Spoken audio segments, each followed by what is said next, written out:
Hi, everyone. We're back. Welcome to Ellies Connect, a conversation series that invites previous winners of the Ellies to talk about their projects and their practice. My name is Amanda Bradley, and I'm the programs manager here at Unlearning Arts. Tonight, I'm excited and honored to be joined by our 2020 Michael Richards Award winner, Maria Martínez-Cañas, and curator at the Bass, Leilani Lynch. The Michael Richards Award, named to honor artist Michael Richards, is an unrestricted award of $75,000 over a period of 2 years for an artist who, through their practice, is achieving the highest levels of professional distinction in visual arts. Before we get started, make sure you drop any questions you have for our speakers in the chat, as they'll be taking questions toward the end of the conversation. I'm going to go ahead and read a little bit of background about each of them, and then Leilani's going to take it away. Born in Havana, Cuba, Maria Martínez-Cañas has been widely recognized during a prolific career spanning over 40 years with works of art in the permanent collections of the Art Institute of Chicago, Ford Foundation, International Center of Photography, Los Angeles County Museum of Art, Smithsonian's American Art Museum, Perez Art Museum, Walker Art Center, and the Museum of Modern Art in New York, amongst others. Her career has been marked by an insatiable drive to experiment with different photographic techniques. She received a Pollock-Krasner Foundation Photography Fellowship and has been the recipient of many awards and grants. She received a Bachelor of Fine Arts in Photography from the Philadelphia College of Art and a Master of Fine Arts in Photography from the School of the Art Institute of Chicago. She has been a professor at New World School of the Arts since 1996, where she has mentored dozens of our city's visual artists, including myself. Leilani Lynch is curator at the Bass, Miami Beach. She has organized recent solo exhibitions with Miko Rottenberg, Karen Reifus, and Aaron Curry, in addition to co-organizing exhibitions with Abram Cruz Villegas, Hagu Yang, amongst others. She's currently working with Rafael Domenech and Ernesto Orosa on a collaborative exhibition, Hylia Electrica, Metavector, that opens June 16th. Be sure to check that out. Before joining the Bass's curatorial team in 2015, she produced projects with local, national, and international artists at Locust Projects as their exhibitions project manager. Lynch has participated on panels and lectures for STPI, Creative Workshop Singapore, Art Table, and ICOM, amongst others, and served on juries for Unlearning Arts Florida, the Hopper Prize, and Apex Art in New York. Maria, Leilani, welcome. Oh. Thanks, Amanda. Hi, Maria. Hi. Thanks to Amanda and to Ulay for organizing this event. Maria, I'm so excited to have this conversation with you. I know the prompt is to talk about our project at the Bass, which is the result of the Michael Richards Award. And I think we can both agree that we are still very much in the conversation phase. So this is an apt opportunity to have this public discussion, which is something that, isn't always visible as part of the planning process. So just for the audience, we'll have some images cycling through more as like a wallpaper, but we might point to them throughout. So let's sort of jump in. Maria, I thought we could just start with talking about roots a little bit. And we are showing some early works of yours, or there were cycling through. And can you talk a little bit about your artistic roots and kind of how you came to form your artistic language? First of all, thank you for having me this evening, and thank you, Leilani, for being here in the conversation. I just came into photography because I love the camera as a tool.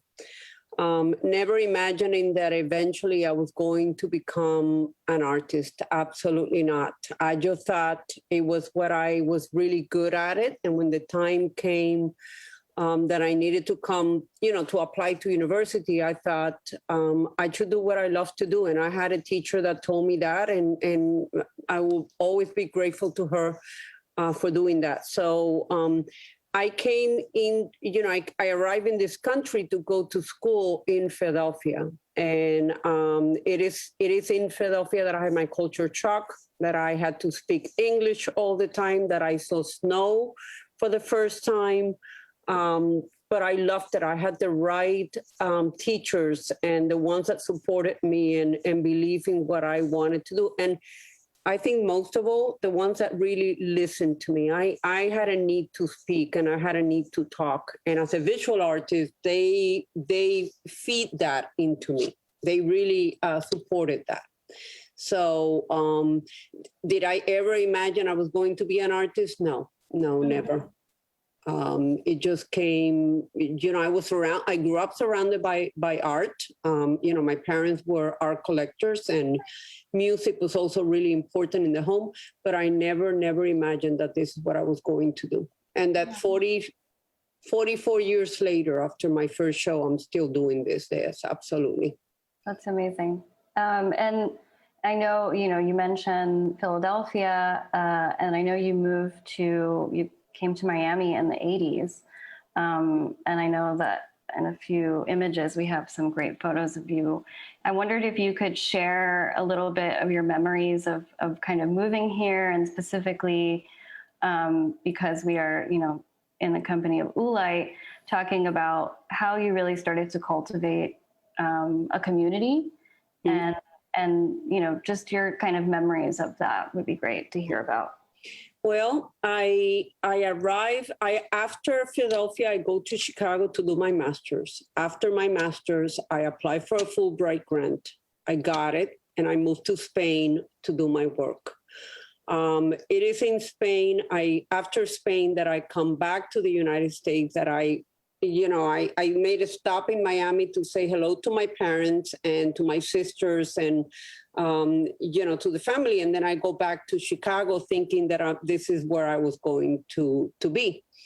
And then a month after I arrived, they were evicting us from the place that I was living, because like every area, the artists know what they love first, and then everybody else follows afterwards. It's almost like we make, it happened in Soho, it happened in Chelsea, and it also happens in other cities, and in Miami, especially also Wynwood, the design district, that has happened. So I thought that it was a sign that maybe it was time for me to move from Chicago. And I thought, let me go to Miami. Mom and, is there. Rosario, my sister, is there. So I thought maybe I will go over there, stay there for 3 months, and then move somewhere else, because I never imagined that I was going to be in Miami. I have come to Miami at different times, but never really lived in it.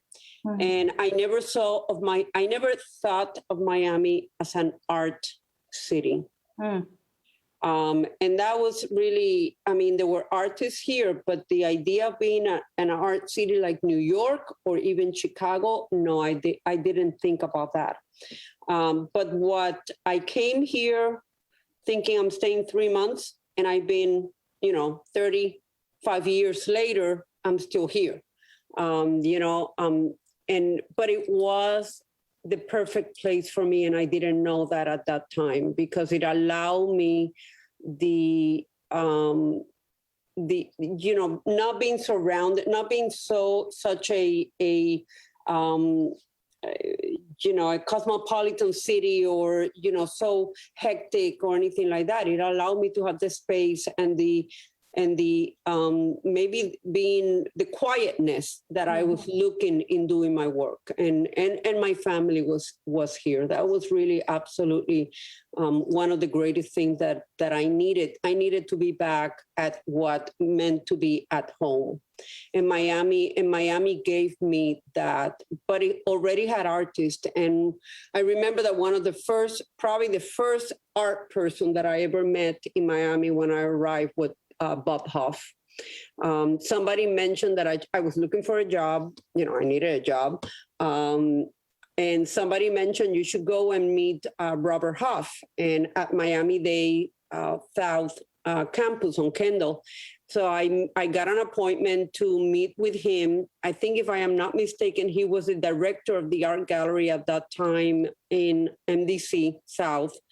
And he said, Gloria Luria Gallery is looking for a job. So I applied and I got and started my job at Gloria Luria Gallery at Cane Concourse, because at that time, that's where the best galleries were in Miami. And I loved it. I loved it because she also represented local, and I don't like to use the word local, but she also represented artists that lived in Miami. People like Ron Fondau, Christine Federici, Sandy Winters, Deborah Schneider, Bob Tilly, and I got to meet them that way. And I loved it because it also gave me a sense of community. I was finally, even though I was young, because I think I was 26 when I arrived in Miami. I just, it opened the opportunity of meeting other artists, and it finally gave me a sense of community that I had people that I can look up to, and that meant the world to me. Mm-hmm. So, and I loved it, and I never left. I've been here ever since.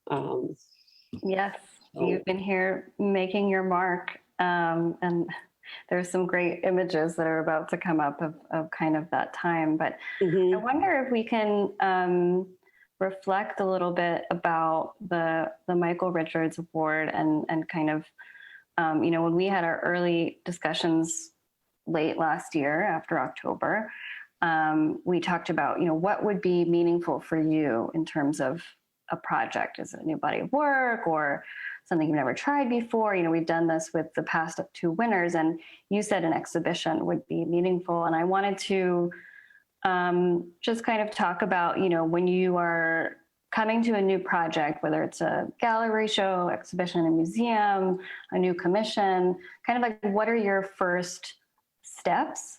And I listened to an interview, I think, or I read it somewhere that you said that your work always begins with questions. So what kinds of questions are you thinking about right now?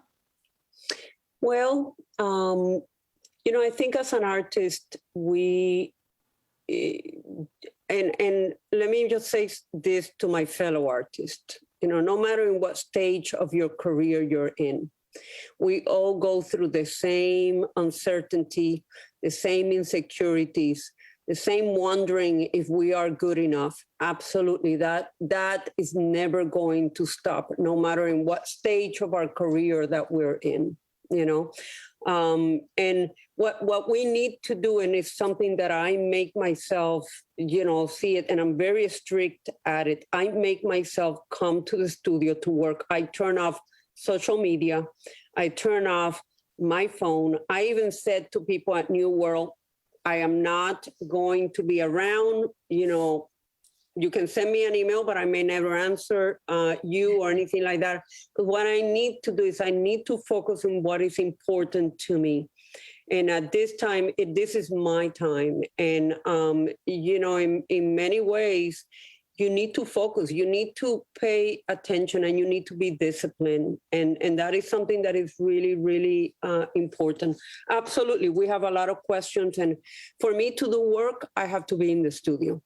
And I have to wonder, and can I tell you right now today that I know exactly what we're going to be showing at the BAS? No, not at all. Do I even know what kind of work I'm going to be making that may be the best, the piece that we work on? Not at all, but what I know is that I need to be here and work. And that is something that it has never changed. And I will say, I have applied to many grants because one of the questions that they asked on the thing, it was about, what about the way that you make a project? I am terribly putting down in words something that I have not even create. I am the first one that will tell you that is probably one of the most difficult things to do, is to take an abstract idea and give it, birth. And giving birth before you actually give it birth in the studio.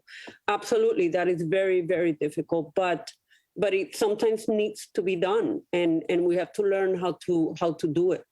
I just know that I have to come here and I have to focus, and I don't mean that literally, but I do have to focus in what I need to do, and it's my time, and I crave for that. I embrace that a lot.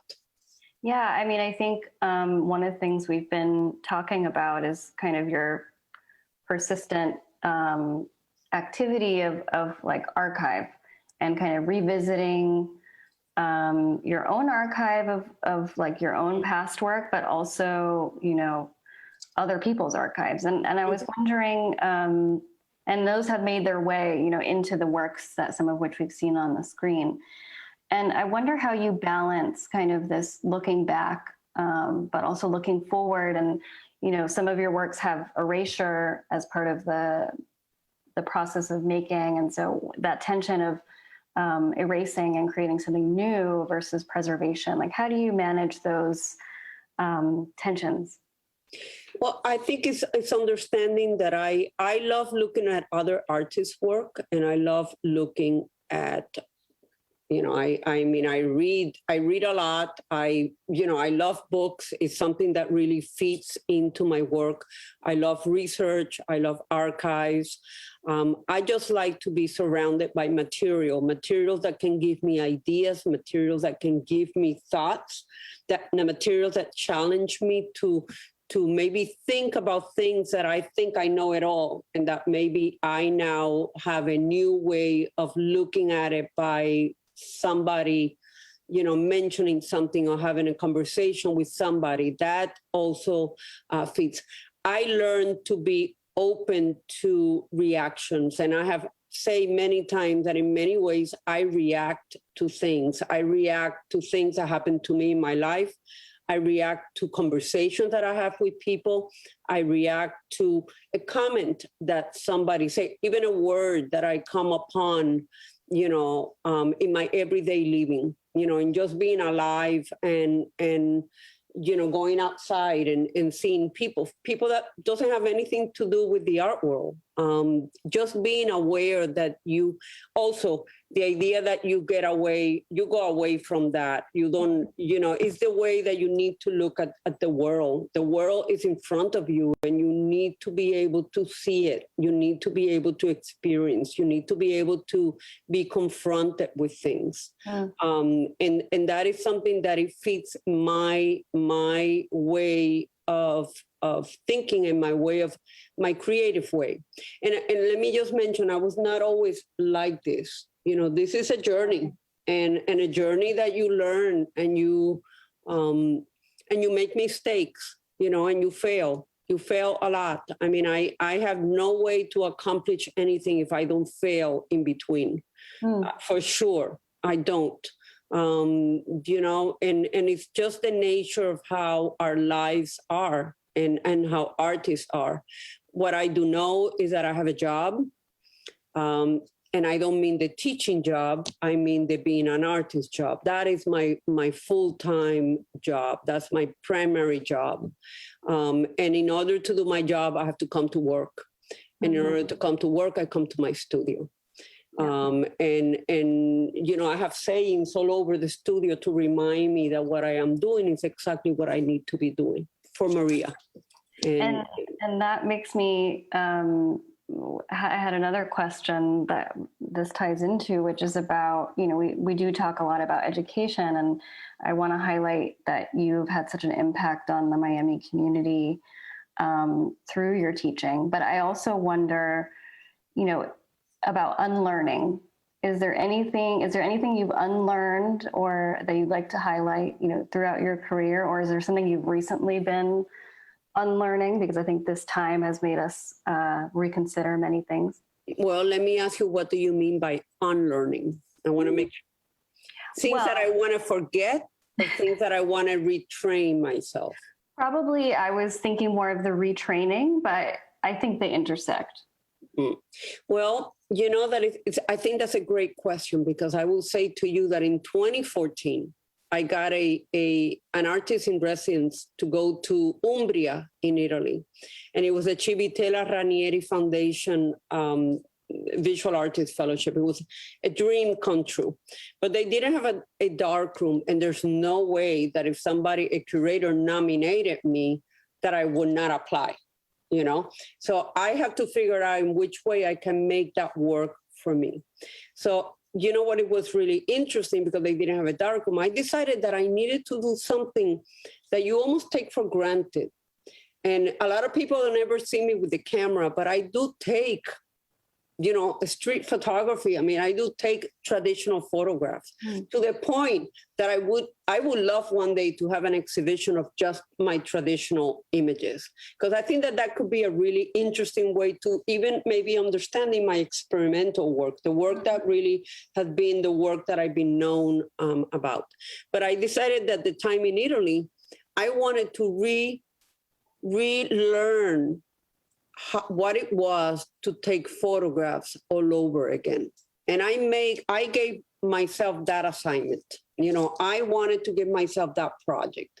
I wanted to do what I have never done before, which was to stand on a corner for as long as it will take and wait for that moment and that photograph to happen.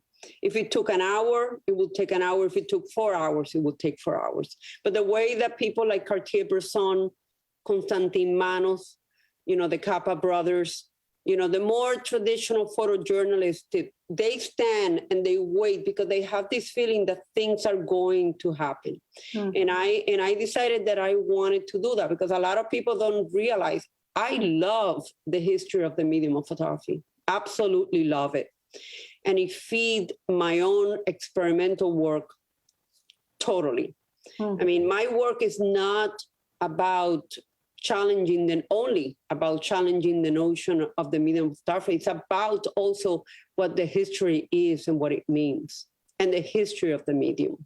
Absolutely. So relearning and paying attention to composition, to the way that you frame the photograph, to the way that you compose the photograph. I spent two months doing that, and I loved it because it made me really stop and think. Imagine that you don't know how to take a photograph and that you now are doing it and learning again for the first time in your life. And I love that. That sounds like it was a very generative experience. And I want to, because the image is up on the screen, I want to talk to you about renovation. Renovations, because, you know, this idea of like rebuilding, like we were just saying, repairing and kind of reworking your thoughts. Your studio is in your home, and I think you are going through a construction project right now. And when we visited a couple of weeks ago, we were sort of discussing this and how the domestic is sort of intersecting with your practice in a way that's exciting. And maybe you can talk more about that. Well, you know, as everything happens, I thought I was going to tear down a wall in my home in the master bedroom to connect it to another room because I always wanted to have a large closet. And like everything else that didn't happen and when I thought it was going to happen. And then it happened this year I was able to do it. And you know, what was really interesting is that as we are tearing down the wall, we uncovered that behind the wall, there is the original wallpaper of the house. And I live in Little Havana, Shenandoah area, 1924 home, which the image is at the end of the images there. And that's where the wallpaper images of the flower show up, because that is me reacting to uncovering history. And one of the things that brought me to look for a home almost 30 years ago in Little Havana was that Carlos Alfonso had his home here. And I went to a birthday party that he gave, and I was fascinated by his home. So I thought if I ever had the possibility, I would love to buy a home that has history, because again, this idea of having the ability to learn things from objects, and in this case, from my home, uncovering things, is something that it makes me very much who I am, the sense of archives, the sense of researching. And when I uncover, you know, 2 weeks ago, 10 days ago, I uncovered the wallpaper. I stopped the thing. I told the handyman, stop it. don't do anything. Let me peel the wallpaper. Now it's all over my walls and whatever, because I am going to, I reacted. And again, it's about a reaction. I reacted to something that I was confronted with, and I embraced it. And that was something that was really, really important to me. I'm excited to see how that manifests in a later work. So stay tuned. We will stay tuned. And I think we're heading to Q&A in just a little bit, but I wanted to ask if there's any works that you, of your own, or maybe of somebody else's, that you're revisiting right now. I really don't think that I have finished something that I started in 2016. The Rebus and Diversion, which was a work that I did under the Paulo Krasner, the idea of the trace, a trace that is left behind.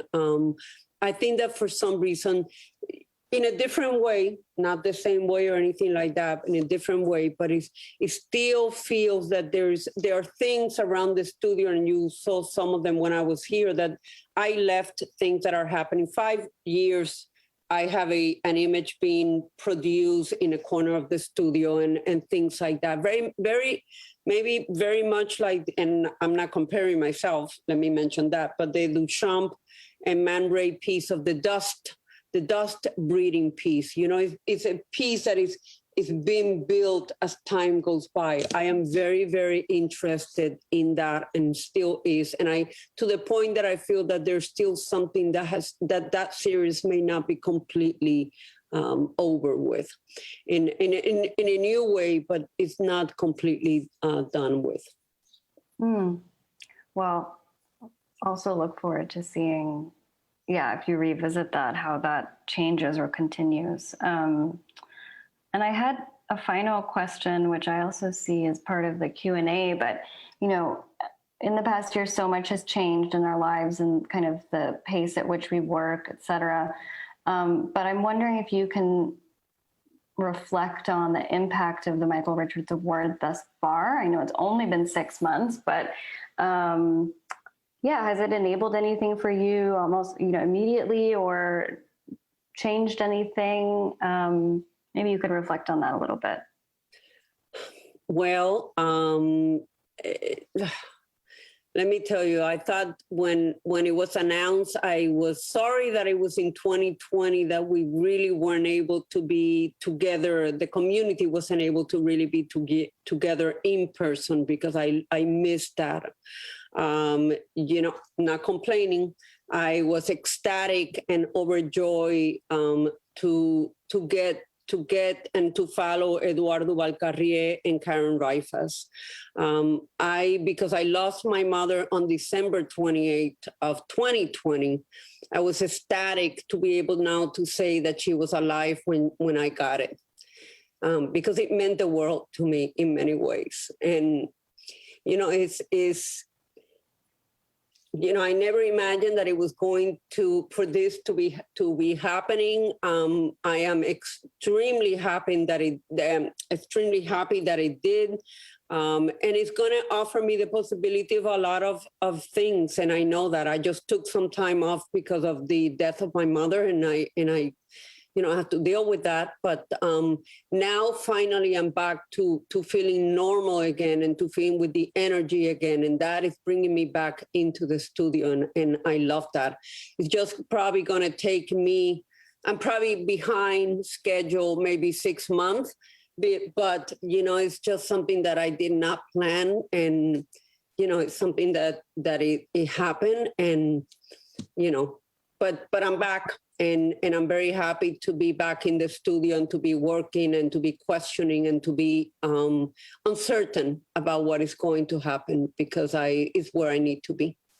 Absolutely. And by the way, you are not behind. As we know, projects and exhibitions and new work take years oftentimes in the making. And so as I was saying at the beginning, we just start with conversations, and sometimes those are even inward inside our heads. So if anything, it sounds like the award has created space to come back to that. So that's really exciting to hear. Great. Well, I think I've been receiving a number of questions from our audience, which unfortunately we can't see you, but we see your questions. I do. So Maria, I'm going to ask you a few more that are coming from the audience. So this one says, Maria, what do you suggest doing for artists who are just starting their careers and don't know a lot of people here in Miami and want to start selling their work? Well, okay, so I think there are two parts on this question. One is the first question that I thought it was going to be the question is, how do you kind of meet people or let people know about your work? The other question, which was the end of the part of the question, how you sell your work. And is that what the question said at the end, no? Yes, that's what it said at the end, yeah.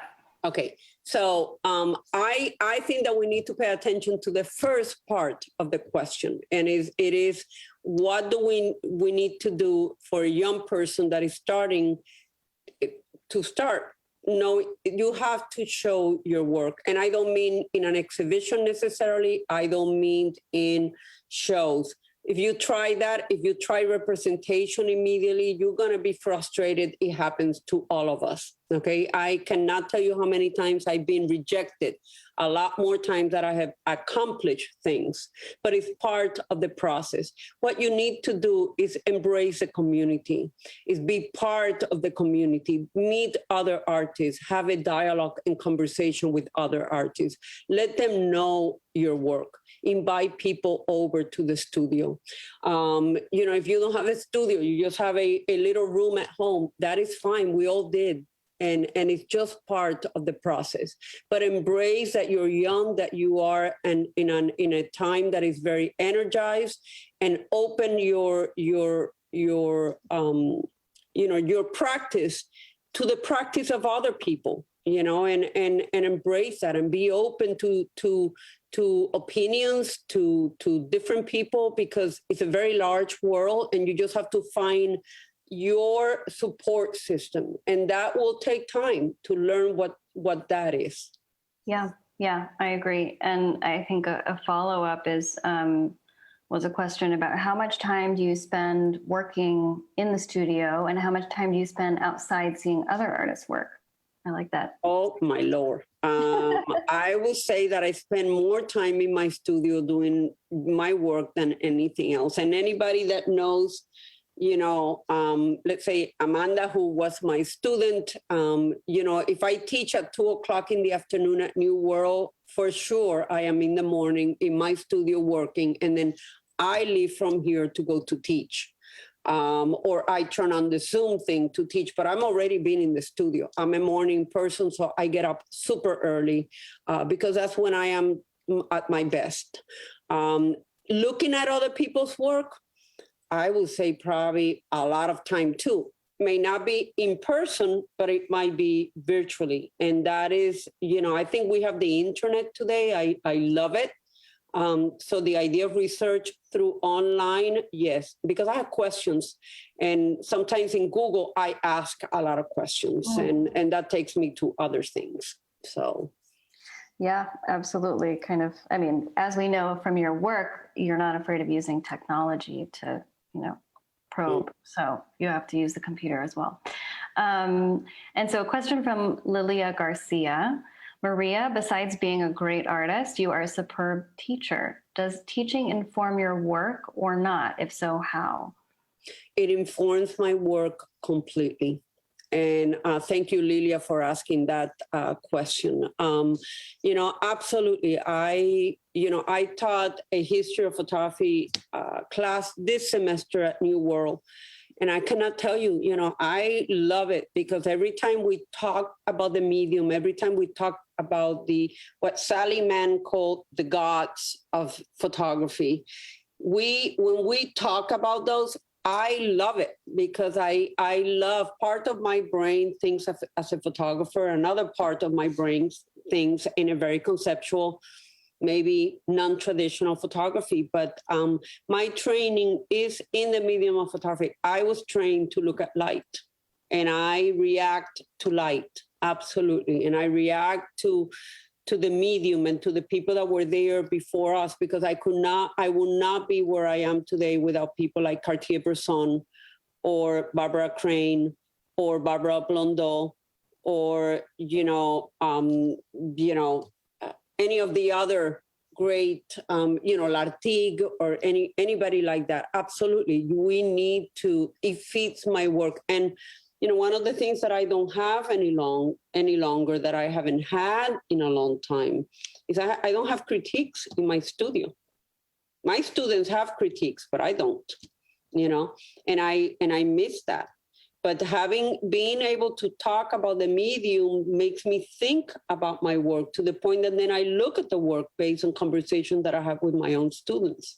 And absolutely, I'm getting ready to eventually retire, but I know that I will not from teaching, but I will not retire from making my work, and I will miss immensely the contact that I have with my students. Absolutely, because they have been phenomenal.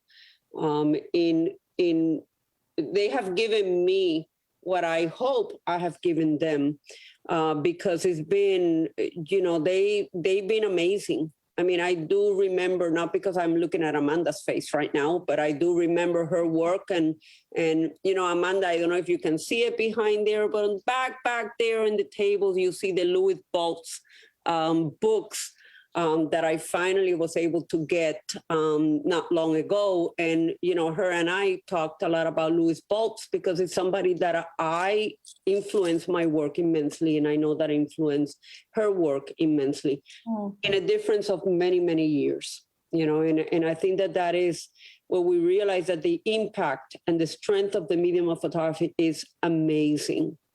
Absolutely. It's extraordinary. Another sort of related question from Mateo Serna Zapata. As technology advances, how do you see photography evolving? It always, if we think about photography from the invention of the medium of photography on 1839, you will realize that technology has always been a part of the medium. We depend on a tool that is called a camera. A camera being a real camera, or a camera being one that we make it or we create it, or we use different materials to actually be able to record a photographic image. So technology has been in its entire history, and it will continue, because a lot of the changes of the medium of photography deal with technology. I mean, now we take pictures with the iPhone. Now we can choose between using a Leica, a Nikon, a Canon, or choose a phone, because now the phone has a camera. The camera doesn't come with the phone, but the iPhone, which is a phone, comes with the camera. So it gives us that possibility of recording a photographic image. One of the things that I use a lot is this object that I have next to me, which is a scanner. I cannot live without it. Yeah. I just got this one, Michael Richards, right here. It allowed me to get a much larger scanner. I was able to change my 20-year-old scanner for one that was much nicer, and it has allowed me to even document the wallpaper that I have found behind the wall. I think technology, absolutely, and any photo person knows that when we get together, we talked about tools, we talked about cameras, we talked about lenses, we talk about apertures, we talk about things like that, because it's connected to the medium. Now, the medium is much more than that, but that is an intrinsic part of it. And it cannot be separated. It's just part of its history. And we embrace it completely. I embrace it completely. Yeah, thank you for that insight. There's two more questions I want to ask, and one, Maria, give you a little time to think about it while I answer the other one. But this is for both of us, and it is, what would you say one of your favorite or most impressionable exhibitions you've seen or been a part of has been? So I'll let you think about that, because I didn't have an answer first. I don't even have to think about it. Oh, okay, well, go for it.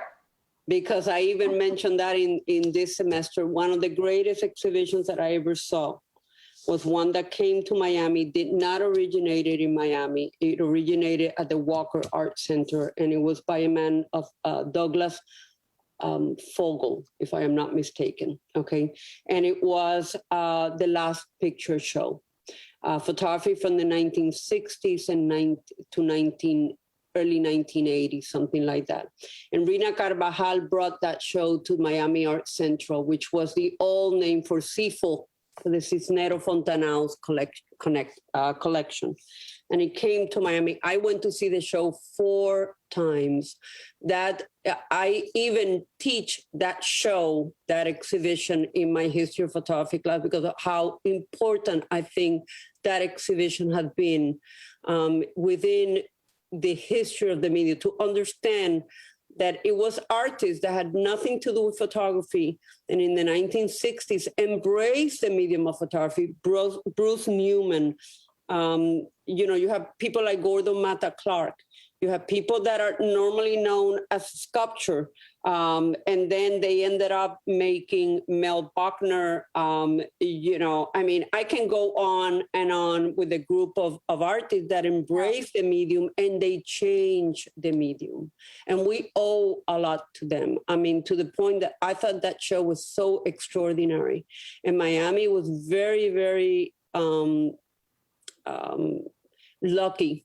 And very, I thought that it was extraordinary. I mean, I cannot overemphasize. And the catalog, which is a book, is worth to get it because of how good the essays, the quality and the strength of those essays. Absolutely, it changed my life for real. Wow. I didn't have to think about it. I love it. It was really quite the Last Picture Show. It's really extraordinary. Mm. Yeah, I did have to think for a second about mine, but I love the passion you already had behind that one. But I think something that comes to mind somewhat recently, although it's a little while, 2017 is a while ago now, but I had the privilege to be able to visit the Sculpture Project Munster, which is a outdoor public exhibition that happens in Munster, Germany every 10 years. And for me, I had learned about that in school as sort of one of these examples that was started in the late 70s of public art and how an exhibition could be conceived in open space. And it was just a joy to be able to see. I saw Mika Rottenberg's work there that we ended up showing at the Bass, but instead of being in a gallery, it was in a disused grocery store. Mm. And there were works there from the 70s, from the first iteration that were in dialogue with the works that were just for the 2017 iteration. And it was great to just experience a city that I had never been to, biking around to different artworks. And it was very joyful. I got to see it with some friends and just exploring a city and exploring art in unexpected places. So that will always stick with me. And I hope to go to the next one as well. But I think there was one more question. I guess it was, let me see if there's any more. I mean, this one was for me, but it was about, what do you look for in an artist when you're selecting them for a show? And what do you have a curatorial focus? Great question. I think it kind of starts with what Maria and I are doing now, with conversation, because it's not all the time that, automatically, that, oh, this is going to be a show, because oftentimes you start talking to an artist and what you might have thought might be a possibility for showing their work in some way morphs into something completely different. Because I like to work with an artist in a way that's really also about hearing what they're interested in doing, and what makes sense for them at that time, and really trying to also support new work and experimentation.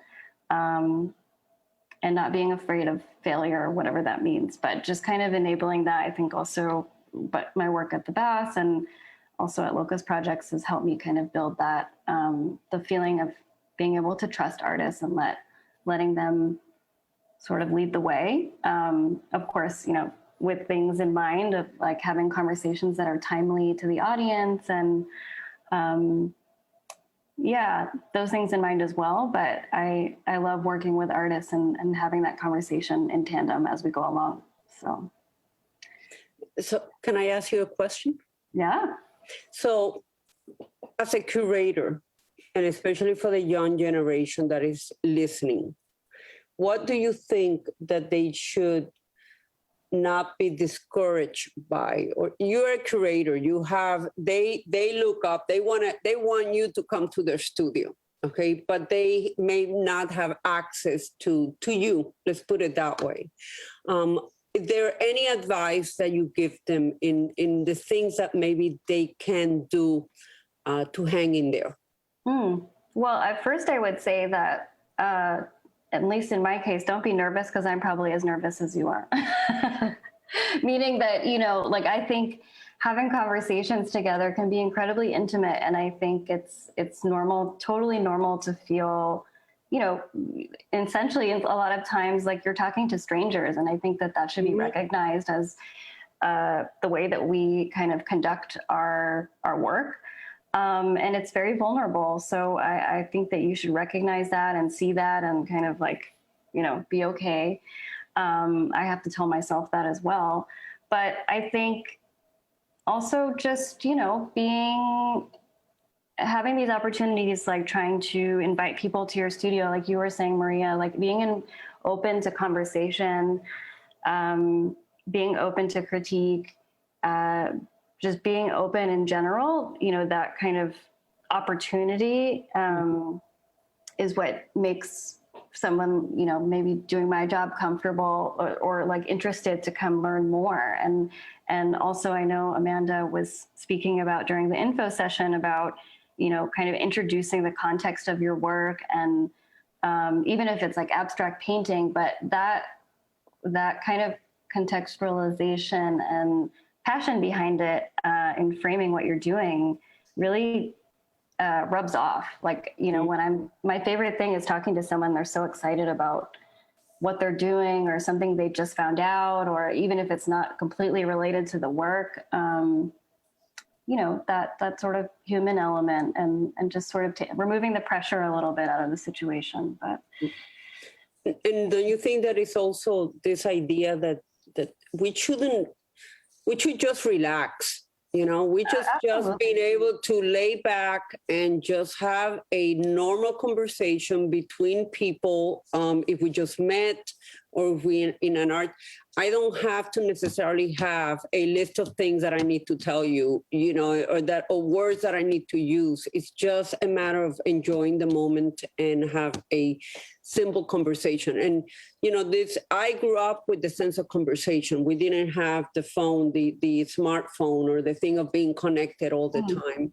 And I think that is something that you just have to, just relax, enjoy the people that you're meeting, and maybe see if that goes anywhere. I mean, you never know. You never know who you're going to have next to you sitting on a chair. Yeah, absolutely. And I would also push that, I guess, from my perspective. I do love technology and Instagram and social media. And so I would also say to those out there that absolutely your presence on social media, it does not make or break, anything about what you're doing, but it's a great tool to be able to just like learn a little bit more about people and what they're doing. So I've been able to kind of follow literally artists that I haven't met yet, but I just am admiring their work from afar using tools like social media. So also an advocate for the virtual. So yeah. But I think we're almost running out of time. And I don't see any more questions in the chat. So I'm not sure if Amanda is visible yet, but I'm back. Maybe so. Well, I just wanted to say thank you both so much, Maria. Obviously, I've heard you speak on multiple occasions in the classroom and elsewhere, and it's always great to hear, more insight into your work and your practice. And thank you so much, Leilani, for joining us. I'm really, really, really excited to see what you two do together for the commission for the Michael Richards Award.